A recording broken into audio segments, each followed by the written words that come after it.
Hi guys, Captain Villa again. Second video. Another question people always ask me about shoes, especially when the discussion comes up surrounding people with sort of weird feet that need to be sort of accommodated for. I've got really high arch feet. I have to wear special insoles, orthotics that I have to have made. Puts a lot of pressure on the heel and the ball of my foot by having no support in the middle, and having Bont shoes massively helps. They've got that spread out at the front, sort of duck-billed, sort of platypus look about them. But obviously by doing that it disperses the pressure a lot better, and they are exceptionally good footwear. The ones on the left, the Bont Riots, are these sort of entry-level ones that they do now. I think I picked these up for about £60, £65 I think they were. Different colour schemes. They are the entry level, so they're not as good as the Vaypor S, but they're still exceptionally good shoes and they suit me perfect. I think these ones are the fiberglass sole, so they get quite, these ones, Bonts normally come in like a 2-set mould, so as you can see there, like that's where the fiberglass sole finishes, and then the over is just a layer that sits on top. I've never had any issues with these, and because of that sort of duck-billed sort of platypus again look at the front, as you can see from the back, it's quite a wide disperse. They do really work when it comes to sort of pushing the pressure out left and right rather than just directly straight up through the middle of your foot. Again, these ones are my sort of my day-to-day commute. I have got another pair, but they are battered and I don't want to put them on the video, they'll look a bit rubbish. And also my winter shoes, if it's a bit wet or a bit damp, put my overshoes over them. Spend a bit more time on these ones. These are my best. These I've not had them very long, to be honest. These are the Vaypor S, the new models that have not long come out. I cannot express how good this shoe is.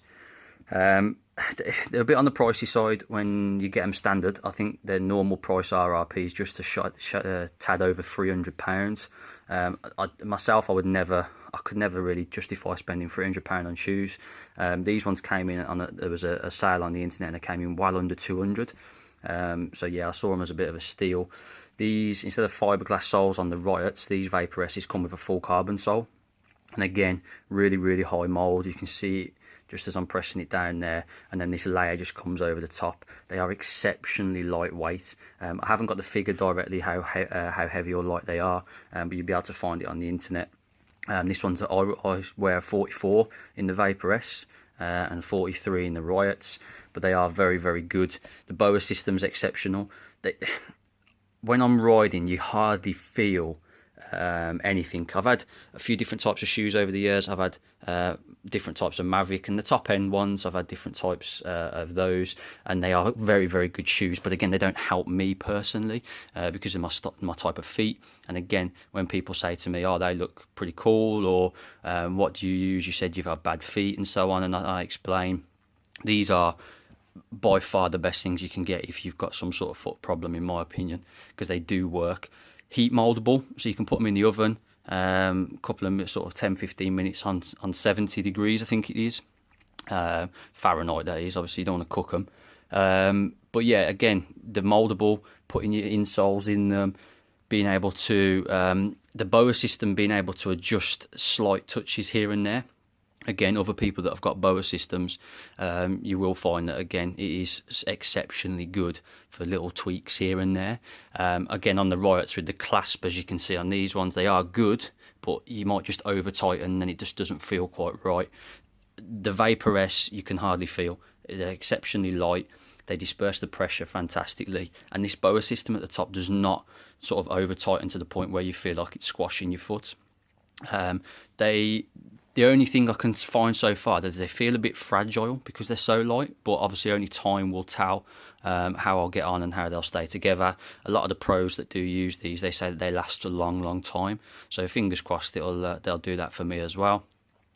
Again, if anyone has any other questions regarding any of the other kit that I have, by all means give me a shout, ask me the question, but I need a bit of a clean.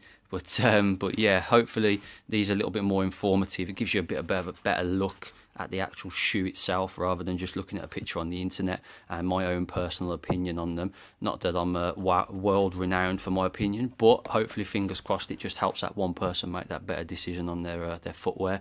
And as we all know, having hot spots or cold feet or whatever it may be while riding, it stops you from enjoying that ride.